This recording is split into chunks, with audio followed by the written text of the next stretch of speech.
The rain fell in sheets on the day they buried Thomas Wilson. His son Alex stood rigid as the mahogany coffin descended into the dark earth. Water dripped from the edge of his black umbrella, but he barely noticed. Something felt wrong. It had felt wrong since the moment he'd received the call about his father's sudden heart attack. He was only 62. Alex whispered to himself as mourners began drifting away, heading to their cars with hunched shoulders. 62 and healthy as a horse. His father had hiked 10 miles just 2 weeks before. They'd talked on the phone after, and Thomas had laughed about outpacing men half his age on the trail. Now he was gone, just like that. No warning, no goodbye. Alex felt a hand on his shoulder and turned to see his cousin Liam. "You doing okay?" Liam asked, concern etched across his face. "Everyone's heading to the house. Your stepmother's expecting us." At the mention of Vanessa, Alex's jaw tightened. His father's new wife of only 7 months, a woman who'd appeared in Thomas's life like a whirlwind and changed everything. "I'll be there soon," Alex said. "I just need a minute." Liam nodded and squeezed his shoulder before walking away, leaving Alex alone beside the grave as cemetery workers waited a respectful distance away, ready to complete their work. Alex knelt and placed his hand on the wet coffin lid. "I don't understand any of this, Dad," he said softly. "But I promise I'll figure it out." The drive to his childhood home felt surreal. Thomas had lived there for 30 years, raising Alex after his mother died of cancer when he was just 8. Now Vanessa had redecorated, replacing the warm, lived-in feel with sleek modern furniture and abstract art that Thomas would have hated. The house was filled with people when Alex arrived. Some he recognized, old friends of his father, neighbors, colleagues from the engineering firm Thomas had founded. Others were strangers, presumably friends of Vanessa, who stood in the living room accepting condolences with practiced grief, dabbing occasionally at dry eyes. Alex moved through the crowd, accepting hugs and handshakes, hearing the same phrases repeated. He was a good man. It was so sudden. At least he didn't suffer. But had he suffered, Alex wondered. The official story was that Thomas had died in his sleep from a massive heart attack. But when Alex had gone to identify the body, he'd noticed bruising on his father's wrists. The funeral director had quickly pulled the sheet back up, explaining that sometimes handling of the body could cause post-mortem bruising. It hadn't felt right then, and it didn't feel right now. "Alex, there you are." Vanessa glided toward him, her black dress designer perfect, her makeup flawless despite the supposed tears. She air-kissed his cheek. "I was worried you wouldn't come to the reception. It's my father's funeral," Alex said stiffly. "Of course I'm here." "Yes, well, we all process grief differently." She linked her arm through his. "There's someone I'd like you to meet, my financial advisor, Glenn. He's been so helpful sorting through Thomas's estate matters." Alex pulled away slightly. "Estate matters? Dad's only been dead for 3 days." "Which is why it's important to get on top of these things quickly," Vanessa said, her smile never reaching her eyes.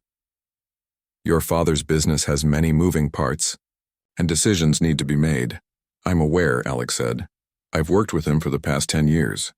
Vanessa's smile tightened. "Of course. But as his wife, many things fall to me now." Before Alex could respond, a tall, balding man approached. "Mrs. Wilson, the caterers have a question about the wine service." "Excuse me," Vanessa said, seeming relieved for the interruption. "We'll talk later, Alex." As she walked away, Alex felt a chill that had nothing to do with the rainy weather. His father had built his engineering firm from nothing, growing it into a successful business with government, contracts, and a stellar reputation. In the months since marrying Vanessa, Thomas had become increasingly secretive about the company, excluding Alex from meetings he would normally have attended. Alex made his way to his father's home office, slipping away from the reception unnoticed. He needed space to think, to feel his father's presence in the one room Vanessa hadn't yet redecorated. To his surprise, the door was locked. Looking for something? Alex turned to find Vanessa's financial advisor, Glenn, watching him with narrowed eyes. I wanted a moment in my father's office, Alex explained, trying to keep his voice even. Ah, well, Vanessa had it secured. Sensitive documents inside, you understand. Legal matters. Glenn's smile didn't reach his eyes either. Perhaps another time when things are settled. Alex nodded and walked away, his unease growing. That night, after the last guests had left, he declined Vanessa's offer to stay in one of the guest rooms. I've got my own place, he said, and work tomorrow. Of course. Vanessa looked relieved. We all need to get back to normal, don't we? But there was nothing normal about the next few days. When Alex tried to access his work computer at his father's company, he found his login disabled. A call to HR informed him that restructuring decisions were pending, and he should take paid leave until further notice. When he went to his father's lawyer to discuss the will, he discovered that Thomas had signed a new one just 2 months earlier. The previous will had left the business shares split between Alex and a few long-term employees, with the house and personal assets going to Alex. The new will left everything to Vanessa, with a small trust fund for Alex that he couldn't access until he was 50. That doesn't make any sense, Alex told the lawyer, Frank Boyer, a man who'd been his father's friend for decades. Dad would never cut me out like that. Frank looked uncomfortable. He seemed different these last few months, Alex. Distracted. When he came in with Vanessa to change the will, I tried to talk to him privately, but he insisted this was what he wanted. Did he seem afraid to you? Alex asked suddenly. Frank didn't answer immediately, which was answer enough. That night, Alex couldn't sleep.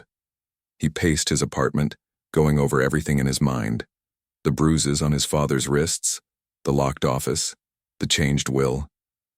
The way his father had been acting strange in the months since meeting Vanessa, canceling their weekly dinners, becoming distant, jumpy. At 3 a.m., he made a decision. He drove to his father's house using the key he still had. The place was dark and quiet. Vanessa's car wasn't in the driveway, probably staying at her own place for once. Alex went straight to the office door and examined the lock. It was new, not the original one he remembered. Luckily, growing up in an engineer's house meant he knew a few tricks.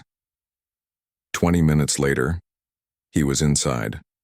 The office looked mostly the same, but Thomas's normally meticulous desk was a mess of papers. Alex started going through them carefully, taking photos with his phone when he found anything interesting. What he discovered made his blood run cold. Bank statements showing massive transfers to offshore accounts.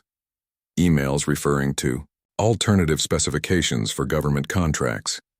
And most disturbing of all, a medical report hidden in a false bottom drawer that Alex knew about from childhood hideaways.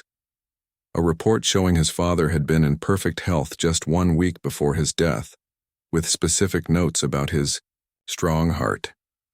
As Alex dug deeper, he found a small notebook with dates, amounts, and initials. The last entry was from 2 days before Thomas died. Found proof. V and G involved. Meeting R tomorrow with evidence. SDB 713. Safety deposit box, Alex realized. His father had found something and hidden it away. A noise from elsewhere in the house made Alex freeze. Quickly, he took one last photo of the notebook page, then put everything back exactly as he'd found it. He slipped out through the garden door just as lights came on in the front of the house. Driving home, his mind raced. His father hadn't died of a heart attack. He'd found something about Vanessa and Glenn, something worth killing for. And Alex was now the only person who suspected the truth. The next morning, Alex called in sick to the job he apparently no longer had, then drove to every bank in town, asking about safety deposit box, or 713. At the 5th bank, an older woman at the desk recognized Thomas's name. "Oh yes, Mr. Wilson, such a shame. He was just in here a few days before he passed, looking quite worried." Alex's heart pounded. "I'm his son. I need to access his safety deposit box." "I'm sorry, but you'd need to be listed as an authorized person or have legal documentation. Was your name added to the access list?" "I'm not sure," Alex admitted. The woman checked her computer. "I don't see an Alexander Wilson listed. Only Thomas himself and..." She peered at the screen. "A Rita Wilson. Would that be your mother, perhaps?" Alex felt a jolt. Rita was his mother's name. His mother, who had been dead for 20 years. His father had listed her, knowing no one could use that name to access the box. It was a message to Alex, the only person who would understand. "Yes," Alex said carefully. "My mother. Thank you for your help." He left the bank with a new determination. He couldn't access the box legally, not yet. But he knew what was in it. Evidence. Evidence that his father was murdered. Evidence worth killing for. That night, Alex placed the items he'd photographed in a secure cloud folder and sent the access link to his cousin Liam with a message. "If anything happens to me, take this to the police." Then he made a phone call to the one person he thought might help him. Detective Hal Green, his father's old friend from college who now worked homicide in the next county over. "Hal, it's Alex Wilson. I need your help. I think my father was murdered." Detective Hal Green agreed to meet Alex at a diner outside of town, away from prying eyes. The place was nearly empty at 10 p.m., just a couple of truckers at the counter, and a waitress who looked like she'd rather be anywhere else. Hal arrived wearing a weathered leather jacket and jeans instead of his usual police uniform. He'd aged since Alex had last seen him at a barbecue 2 summers ago, more gray in his mustache, deeper lines around his eyes. He slid into the booth across from Alex and ordered coffee before speaking. "This better be good, kid. I'm not even supposed to be in this jurisdiction." Alex pushed his untouched pie aside. "You were Dad's friend for 30 years. Would he change his entire will? Cut me out of his life, and shut down all our conversations about work without telling me why?" Hal sighed. "People change, Alex. Especially when they remarry." "He was afraid of something," Alex insisted. "The last few times I saw him, he kept checking his phone, looking over his shoulder. Then he dies suddenly of a heart attack despite having a perfect physical just days before." "Come on, Hal." The waitress brought Hal's coffee. He waited until she walked away before speaking again. "You got any actual evidence or just feelings?" Alex pulled out his phone and showed Hal the photos he'd taken in his father's office. The financial statements, the medical report, the notebook with its cryptic final entry. "SDB could mean safety deposit box," Alex explained. "I checked around. Dad has one at First National, box number 713. He set it up so only he or my mom could access it. Your mom's been gone for 20 years, yeah. Which means he didn't want anyone else getting in there. It was a message for me, Hal. He knew I'd figure it out." Hal rubbed his face. "Even if there is something fishy about your dad's death, I can't just open an investigation based on this. The ME already ruled it natural causes. Your dad's body has been buried, and all this," he gestured at the phone, "just shows he was working on something sensitive, maybe not entirely above board." "Then help me get into that safety deposit box," Alex said. "If there's evidence there, that would be illegal entry, and you know it." Hal cut him off. "Look, I'll do some quiet digging. Maybe pull the ME report, see if anything looks off. But you need to be careful, Alex. If what you're suggesting is true, these people have already killed once." Alex left the diner feeling frustrated but not defeated. At least Hal hadn't dismissed him entirely. He drove home, constantly checking his rearview mirror. The feeling of being watched had grown stronger since he'd broken into his father's office. He wasn't being paranoid. The next morning, Alex spotted a dark sedan parked across from his apartment building. When he walked to the corner coffee shop, the car pulled out and followed at a distance. Instead of heading to work as he normally would, Alex ducked into the subway station and lost his tail by switching trains twice. He emerged near the city records office. If he couldn't access the safety deposit box directly, maybe he could find another way to discover what his father had been working on. For hours, Alex pored over public records of his father's company contracts. Most were straightforward engineering, projects, bridges, office buildings, water treatment facilities.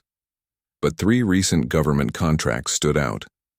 The public versions were heavily redacted, with only the basic information visible. All 3 had been signed within months of Vanessa entering his father's life. Alex took notes, connecting dates with the entries in his father's notebook. A pattern emerged. Large sums moving offshore shortly after each contract was signed. References to alternative specs in emails. His father discovering something wrong and gathering evidence. As Alex left the records office, his phone buzzed with a text from an unknown number. "Stop looking. Final warning." His hands shook as he tried calling Hal, but the call went straight to voicemail. Alex caught a bus back to his neighborhood, watching carefully to make sure he wasn't followed. As he approached his apartment building, he noticed the dark sedan was back. But now it was parked directly in front of the entrance. Alex walked past his building, turned the corner, and ran. He didn't stop until he reached Liam's apartment. 20 minutes later, his cousin opened the door, surprise turning to concern at the sight of Alex's pale face. "What happened to you?" "I need a place to stay," Alex said, trying to catch his breath. "Just for a day or two." Liam let him in without question. That was the kind of guy he was, reliable, trustworthy. As kids, it had been Liam who kept their secrets, Liam who never broke a promise. "This is about Uncle Thomas, isn't it?" Liam asked as he made up the couch with sheets and a blanket. Alex nodded. "I think he was murdered, Liam. And I think I'm getting close to proving it." He told his cousin everything. The suspicious circumstances, the changed will, the financial irregularities, the threatening text message. Liam listened without interrupting, his expression growing more troubled with each revelation. "Have you gone to the police?" he asked when Alex finished. "I talked to Dad's friend Hal. He's looking into it, but there's not enough for an official investigation yet." Alex ran a hand through his hair. "I need to get into that safety deposit box." Liam was quiet for a moment. "I might know someone who could help. She works at First National. Katie, from high school. We've kept in touch." The next day, Liam arranged a meeting with Katie at a park during her lunch break. She was nervous, constantly tucking her hair behind her ears as Alex explained the situation. "I can't just let you into the box," she said. "I'd lose my job, maybe face criminal charges." "I'm not asking you to," Alex assured her. "I just need to know if there's a legal way I can access it. If my father left any paperwork, any authorization." Katie hesitated. "There's a form. If the account holder dies, immediate family can petition to open the box with proper documentation. Death certificate, proof of relation, court order in some cases." "How long would that take?" "Weeks, maybe months. And if anyone else has a claim, to the estate." "Like his new wife," Alex finished. Katie nodded. "She would need to be notified. That wouldn't work. By then, Vanessa could have found a way to get into the box herself or convinced a judge to block Alex's access." He needed another approach. That evening, Alex received a call from Hal. "I looked at your father's ME report," the detective said, his voice tight. "There are inconsistencies. The bruising you mentioned was documented but dismissed, and the toxicology screening was minimal." "What does that mean?" "It means they checked for common substances but not exotic ones. If someone used something unusual to trigger heart failure, it might not have shown up." Alex felt cold despite the warm apartment. "So you believe me now?" "I'm saying it's possible," Hal admitted. "But without the body for a more thorough examination, we can't prove anything." Alex was silent for a long moment. "What if we could examine the body?" "Don't even think about it, kid. Exhumation requires a court order, and you don't have enough evidence yet to convince a judge." After hanging up, Alex stared at the ceiling above Liam's couch. His father's body might contain the proof he needed, but he couldn't access it legally. The safety deposit box might hold the evidence to get a court order, but he couldn't access that legally either. It was a perfect trap, unless he was willing to break the law. The next morning, Alex went to the cemetery where his father was buried. He told the office he wanted to place flowers at the grave. Instead, he spent an hour studying the layout of the grounds, noting the locations of security cameras, checking how often staff patrolled the areas. It would be difficult, but not impossible. As he was leaving, he quite literally bumped into Vanessa, who was just arriving with a small bouquet. "Alex," she said, clearly startled. "I didn't expect to see you here." "Just visiting Dad," he replied, trying to keep his voice steady. Vanessa's eyes narrowed slightly. "How devoted of you. I've been meaning to call, actually, about your position at the company." "You mean the job I've been locked out of?" Alex couldn't keep the bitterness from his voice. "A temporary measure, I assure you. While we sort things out." She touched his arm, her fingers cold despite the warm day. "Why don't you come to dinner tomorrow night? We can discuss your future role. Glenn will be there too." Every instinct told Alex to refuse, but this could be an opportunity to learn more. "Sure," he said. "What time?" 7, don't be late." 7. Vanessa smiled, but it didn't reach her eyes. "We have so much to talk about." As Alex walked to his car, he felt his phone buzz with a text from Hal. "Found something. Meet me tonight. Same place. 8 p.m. For the first time since his father's funeral, Alex felt a glimmer of hope. He was getting closer to the truth, but he was also running out of time. Whatever Vanessa and Glenn were planning, the dinner invitation suggested they were ready to deal with him one way or another. Tonight's meeting with Hal might be his last chance to gather enough evidence before he had to make an impossible choice. Walk away and let his father's killers go free, or risk everything, including his own freedom, to uncover the truth. As he started his car, Alex didn't notice the dark sedan pulling out 3 spaces behind him, following at a careful distance. Alex arrived at the diner 15 minutes early, choosing a booth in the back corner with a clear view of both entrances. The same waitress from before brought him coffee without asking. He checked his phone repeatedly, growing more anxious as the minutes ticked past 8 o'clock.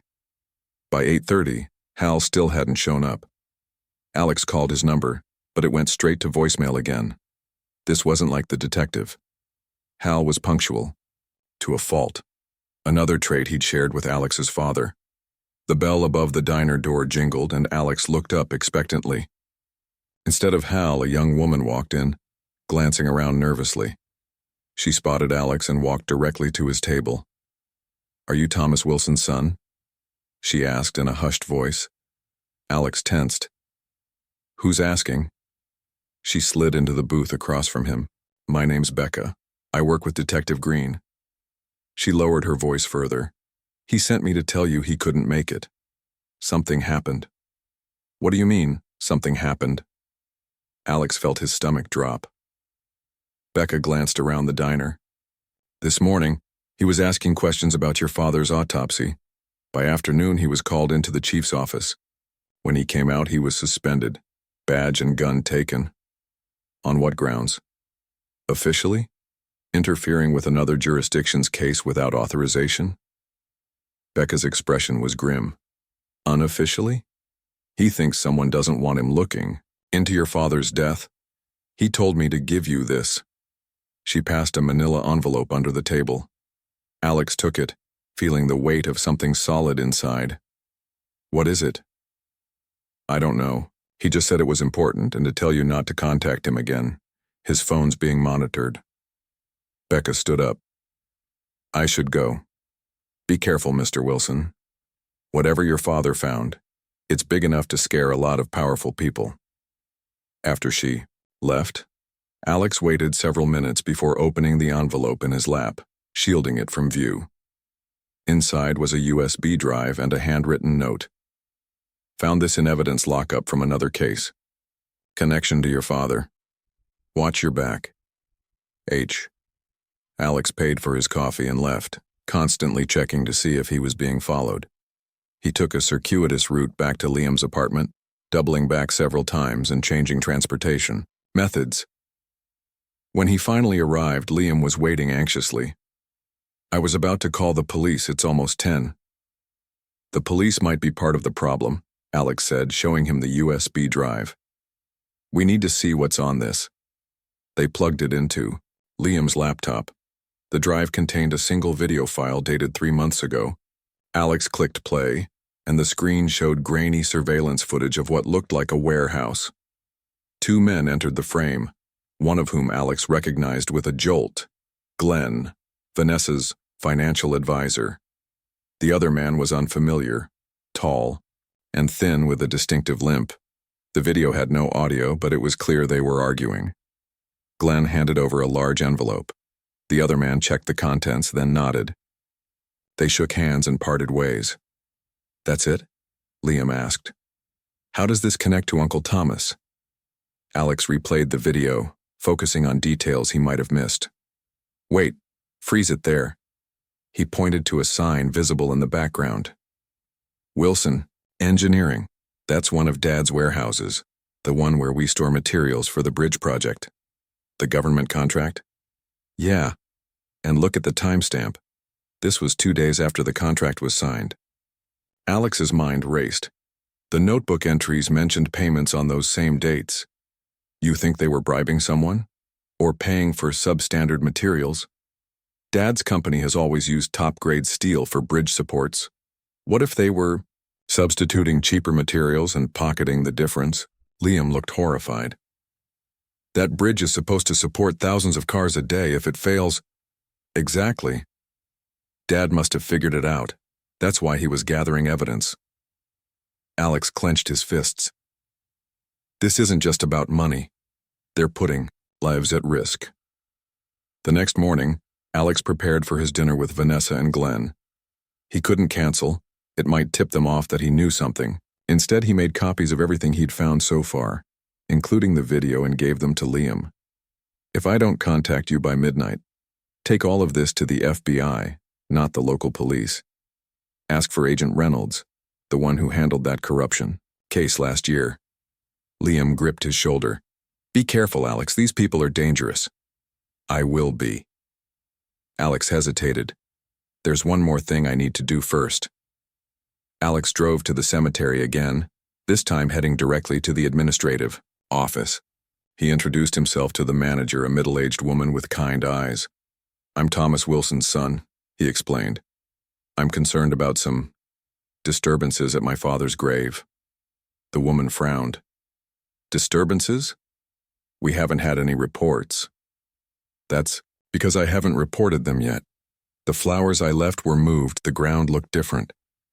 Alex forced his voice to break slightly. "With everything that's happened, I'm just worried someone might be, I don't know, disrespecting his resting place." "I understand your concern, Mr. Wilson. We take these matters very seriously." She pulled up a file on her computer. "Your father is in Section E, Plot 217, correct?" "Yes." Alex leaned forward. "Is there any way to increase security in that section? Maybe add cameras?" "We have a rotating security patrol," she explained. "But we're short-staffed at night. There's only one guard for the entire grounds from midnight to 6 a.m. And cameras? Only at the main entrance and office areas." She gave him a sympathetic look. "I can make sure the night guard pays special attention to your father's section." "That would be helpful," Alex said. "When does the guard usually check Section E?" "They do rounds every hour. Section E would typically be around 20 minutes past the hour." Alex thanked her and left with the information he needed. The cemetery's security was minimal. If he decided to go through with his desperate plan, he'd have small windows of opportunity between guard rounds. At precisely 7 p.m., Alex arrived at his father's house for dinner. Vanessa greeted him with false warmth, air kissing his cheek and leading him to the dining room where Glenn was already seated, nursing a scotch. "Alex, good to see you again," Glenn said, not bothering to stand. "Vanessa tells me you've been looking into your father's business affairs." Alex kept his expression neutral. "Just trying to understand what happened. Dad and I were close." "Of course you were." Vanessa poured wine for everyone. "That's why this dinner is so important. We need to clear the air." Throughout the meal, Alex forced himself to eat despite his churning stomach. The conversation remained superficial. Weather, sports, bland reminiscences about Thomas that rang false from Vanessa's lips. Finally, as they moved to the living room for coffee, Glenn got to the point. "We want to offer you a position, Alex. Senior project manager overseeing the completion of your father's current contracts." "Including the bridge project?" Alex asked carefully.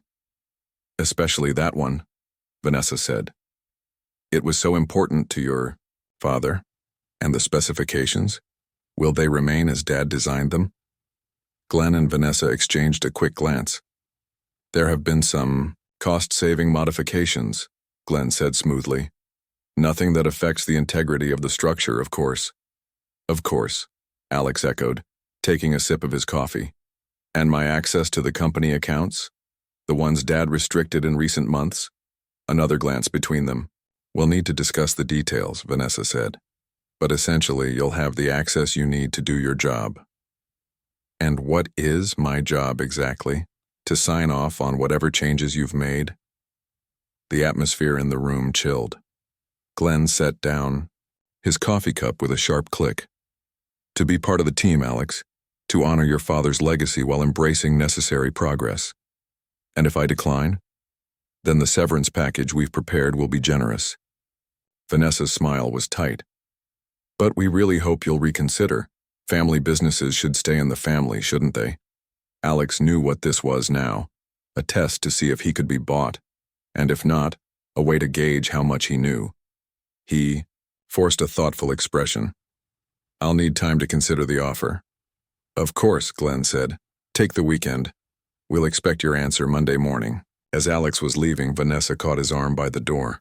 One more thing, Alex, I've noticed you visiting the cemetery quite often. His heart skipped a beat. I'm still grieving.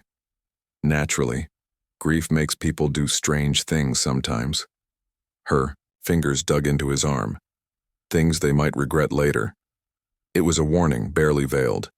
They knew he was investigating, perhaps even knew about his interest in exhuming the body, which meant he was running out of time. That night, Alex sat in his car near the cemetery, watching as the gates were locked at 8 p.m. and the day staff left.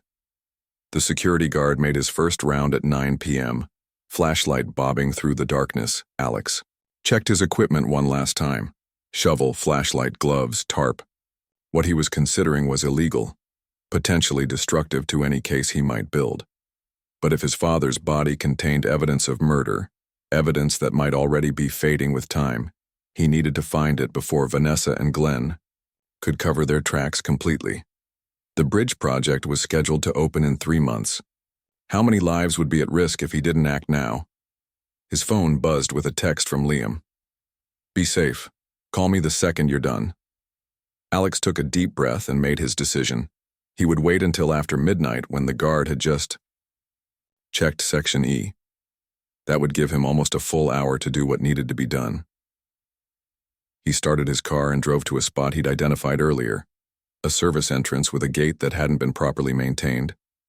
There, he would wait for the cover of true darkness before attempting something he never imagined he'd do, digging up his own father's grave to find proof of murder. Midnight came with a light drizzle that muffled sound and reduced visibility. Perfect conditions for what Alex needed to do. He slipped through the gap in the service gate, his dark clothes blending into the shadows. The cemetery was eerily quiet, with only the occasional rustle of leaves and distant traffic noise breaking the silence. Alex moved carefully between the graves, his small flashlight pointed at the ground to avoid detection. He'd memorized the path to his father's plot. 3rd row from the oak tree, 5 graves in. Each step felt heavier than the last. His mind conflicted between the need for evidence and the wrongness of disturbing his father's rest. When he reached the grave, he stood. Silently for a moment, the polished headstone caught what little moonlight broke through the clouds. Thomas Wilson, beloved father and innovator. Alex touched the cold marble.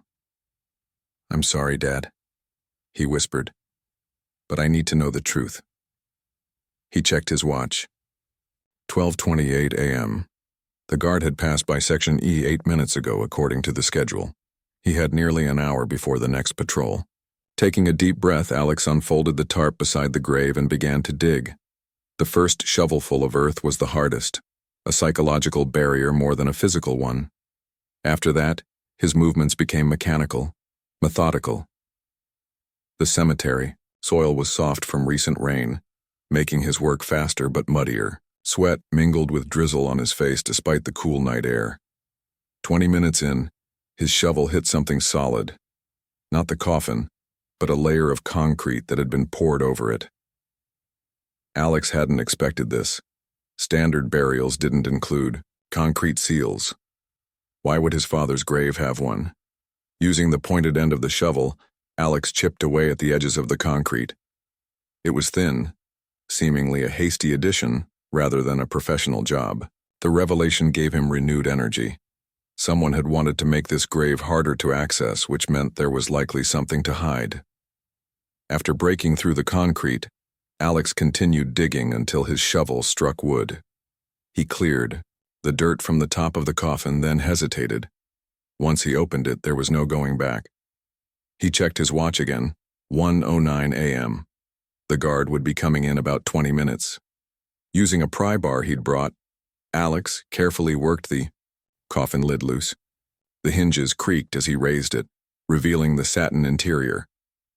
In the beam of his flashlight, he saw sandbags, arranged in a human shape, but undeniably just bags of sand where his father's body should have been. Alex stared in disbelief. He touched one of the bags, feeling the gritty texture through a tear in the fabric. This explained the concrete layer, not to keep people out, but to hide the fact that the coffin had already been opened and its contents replaced. His father's body was missing. The shock gave way to a cold, clarifying anger. This wasn't just murder anymore.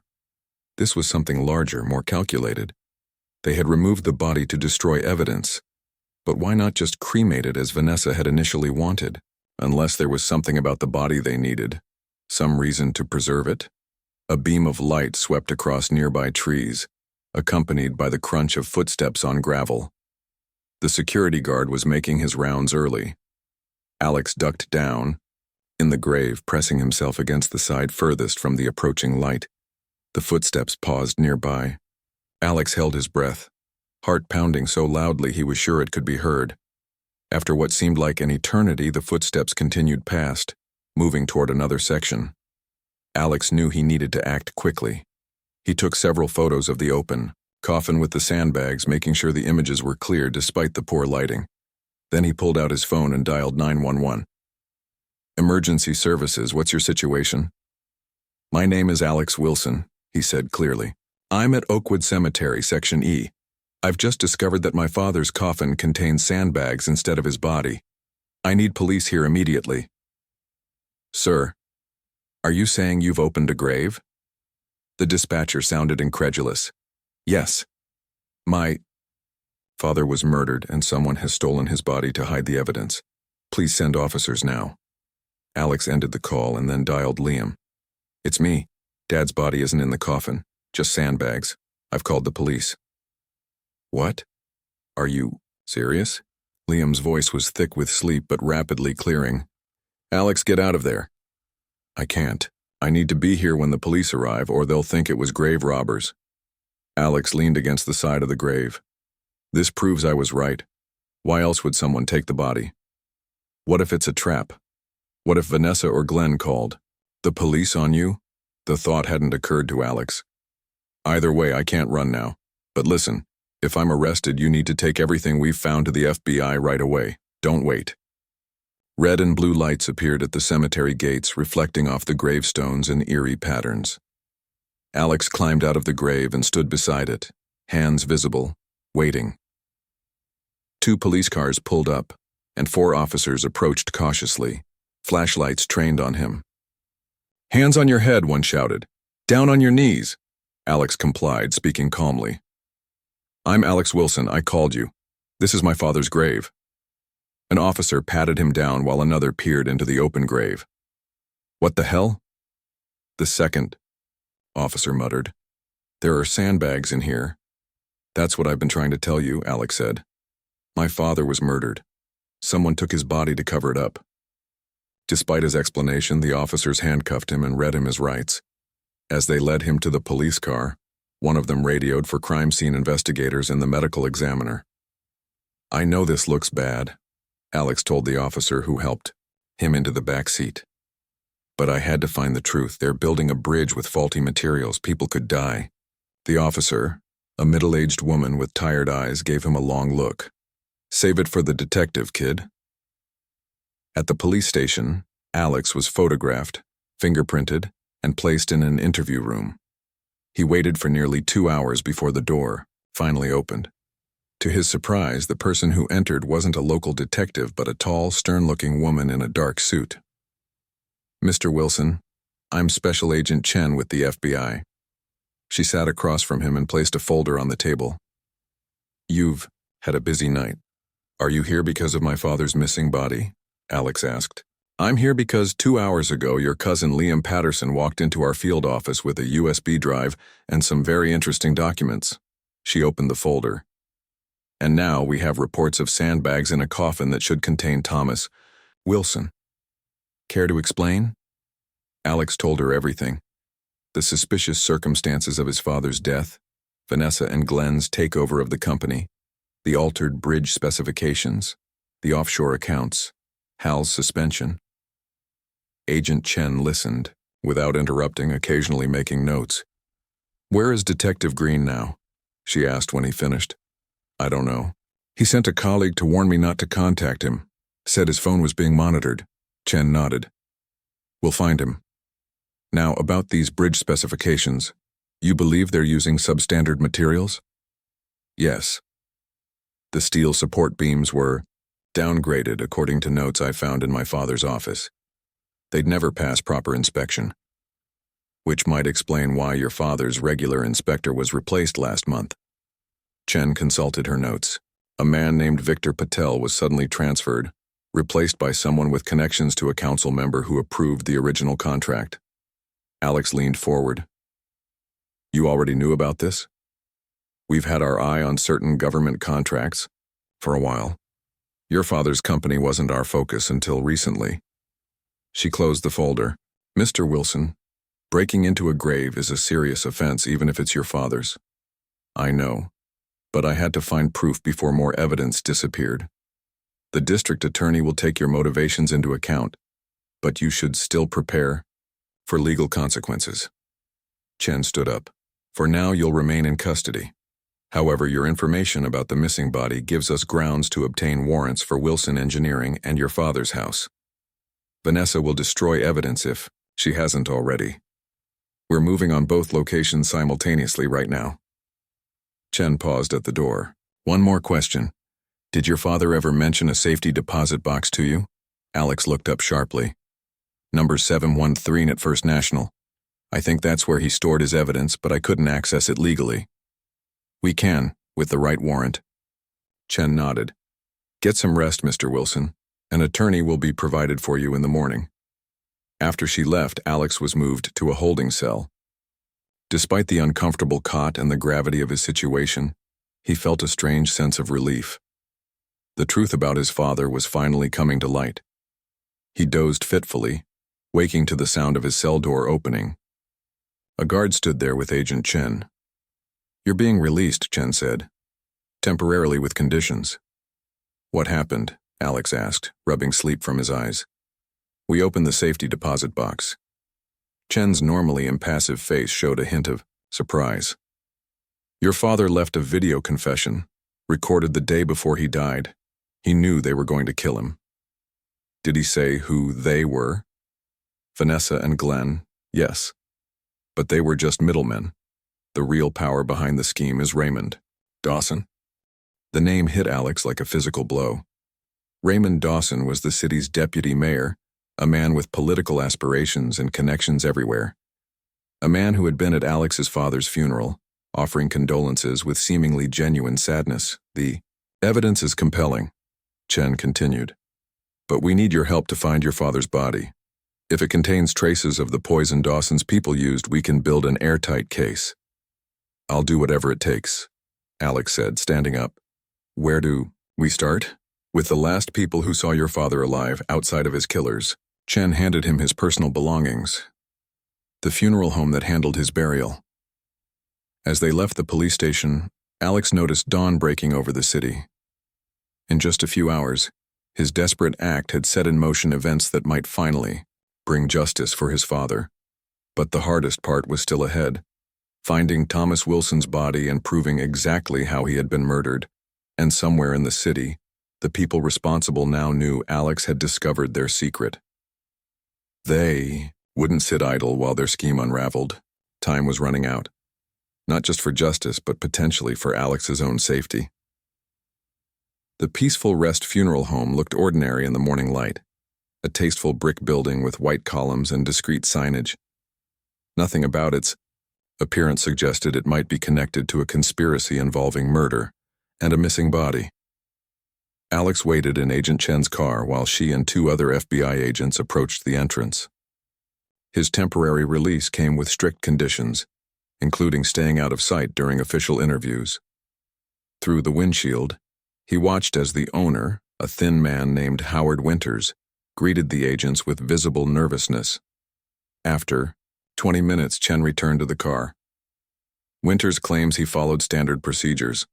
According to him, your father's body was in that coffin when it left here. Do you believe him?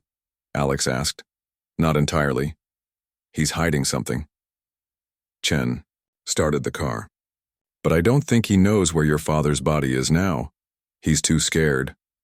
So we're back to square one. Not quite. The funeral home's records showed 2 staff members handled your father's preparation and burial. The embalmer, Pete Donovan, and an assistant, Trevor Walsh. Donovan is working today. Walsh called in sick. They drove to Donovan's address, a small apartment above a dry cleaner's. The embalmer was a heavy-set man with mournful eyes who seemed genuinely shocked when Chen showed her badge. I swear I did everything by the book with Mr. Wilson, he insisted, inviting them inside. Full embalming as requested. Dressed him in the suit his wife provided, standard preparation. Did you notice anything unusual about the body? Chen asked. Donovan hesitated. Well, there were some marks on his wrists. Looked like restraint marks to me. I mentioned it to Mr. Winters, but he said the family was aware. Alex clenched his fists. His father had been restrained before being killed. What about Trevor Walsh? Chen continued. Did he help with Mr. Wilson's preparation? Trevor? Donovan looked confused. No, he wasn't involved with that one. He mostly handles the viewings and transportation. I worked on Mr. Wilson alone. Alex and Chen exchanged glances. If Walsh hadn't helped with the embalming, why was his name on the paperwork? When did you last see Walsh? Chen asked. Yesterday. He seemed fine then, not sick at all. Donovan frowned. Come to think of it, he was acting strange lately. Since the Wilson funeral, actually. Bought a new car last month. Nothing fancy, but still. Trevor never had money before. As they left Donovan's apartment, Alex's phone buzzed with a text from Liam. FBI raided Dad's house. Vanessa in custody. Glenn disappeared. Walsh is our connection, Alex said, showing Chen the message. If Glenn is on the run, Walsh might be too. Chen nodded. We need to find him before he disappears completely. Back at the FBI field office, a team was already working on locating Trevor Walsh. His apartment was empty, his phone turned off. Banky. Records showed a large cash deposit the day after Thomas Wilson's funeral. His car is a 2012 blue Honda Civic, an agent reported. We've put out an alert, but no hits yet.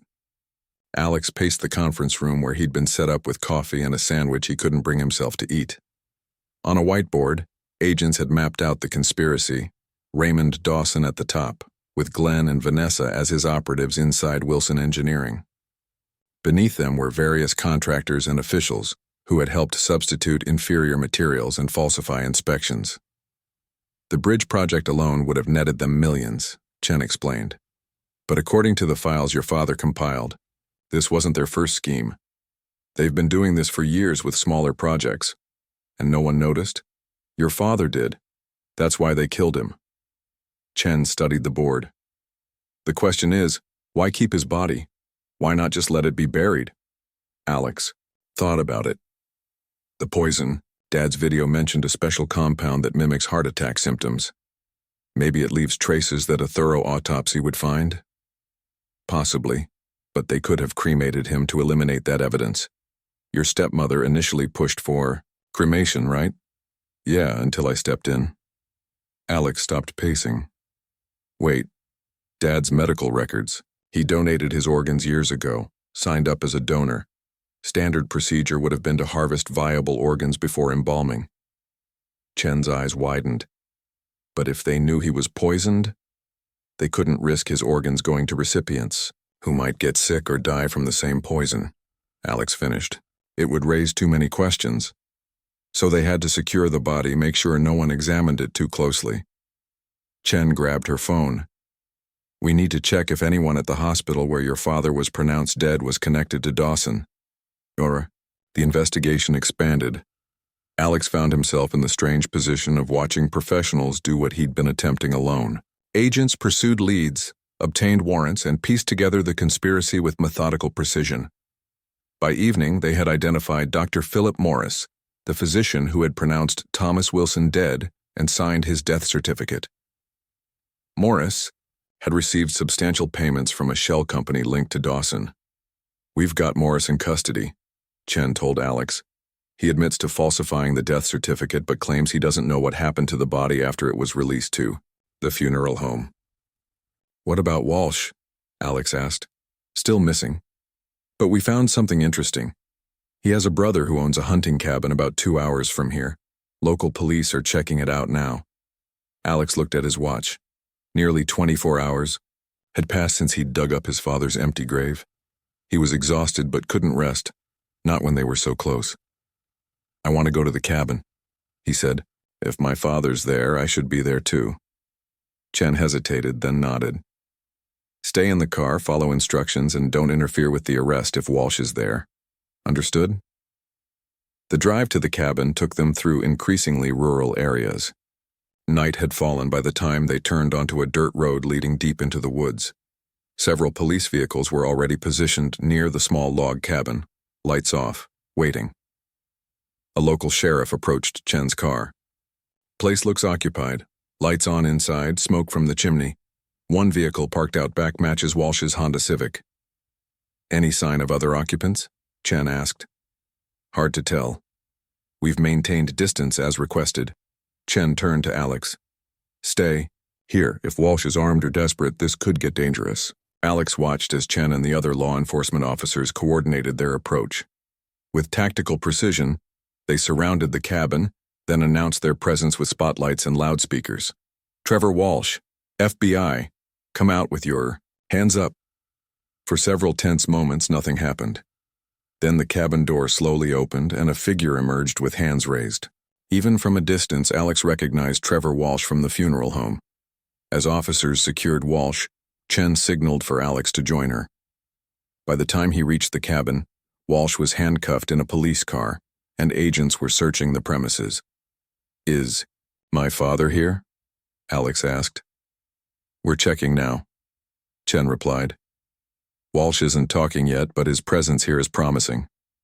They entered the cabin, which was sparsely furnished with outdated furniture. A wood stove provided the only heat. Nothing immediately suggested a body was being stored there. Check everywhere, Chen instructed her team. Crawl spaces, hidden compartments, outbuildings. An agent emerged from what appeared to be a bathroom. Agent Chen, you're going to want to see this. They followed him to a small bathroom where the shower had been converted into a makeshift cold storage unit with a modified air conditioner and insulated walls.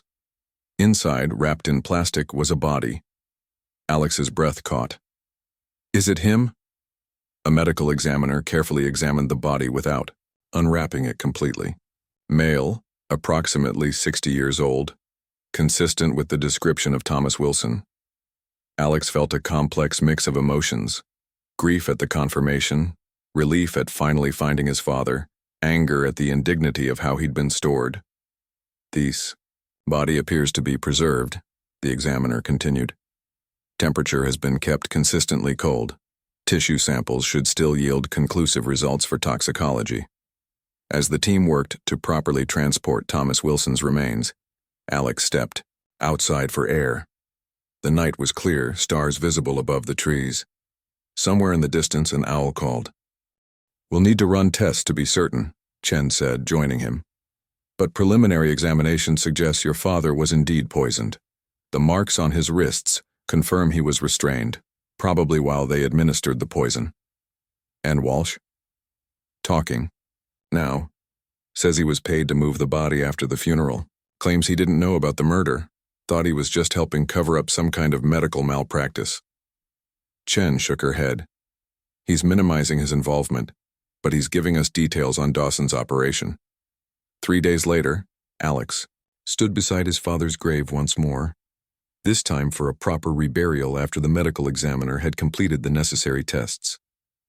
The FBI had kept the case out of the media until arrests were complete. Now Raymond Dawson, Vanessa, Glenn, Dr. Morris, and several others were in custody, facing charges ranging from murder to conspiracy and fraud. The bridge project had been halted pending a complete inspection, likely saving countless lives. Hal Green had been reinstated with an apology and commendation. Only a small group attended this second burial: Liam, Hal, Agent Chen, and a few of Thomas's oldest friends. No reporters, no ceremony, just a quiet gathering to finally lay him to rest with dignity.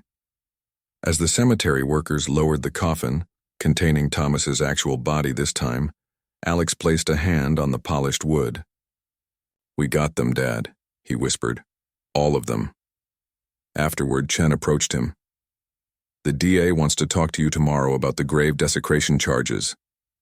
"Am I going to jail?" Alex asked. "I don't think so, given the circumstances and the fact that your actions helped break open a major corruption case. They're discussing community service instead."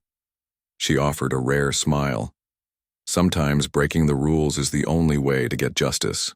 Alex looked back at the fresh mound of earth covering his father's grave. "I never wanted to disturb his rest. I just couldn't let them get away with it." "He would be proud of you," Chen said. "It takes courage to stand up against powerful people, especially alone." "I wasn't alone in the end," Alex replied, looking at the small group of people waiting for him, people who had helped bring truth to light. As he walked away from the grave, Alex felt a weight lifting. His father could truly rest now, and Alex could begin to rebuild his life, perhaps continuing Thomas's legacy of integrity at Wilson Engineering, ensuring that what had happened would never occur again. The bridge that had nearly become a monument to corruption would instead be built properly, safely, a testament to the fact that sometimes one person's refusal to accept comfortable lies could make all the difference. And if anyone asked why he had insisted on digging up his father's tomb, Alex would have a simple answer: because the truth, no matter how painful or difficult to uncover, was always worth fighting for.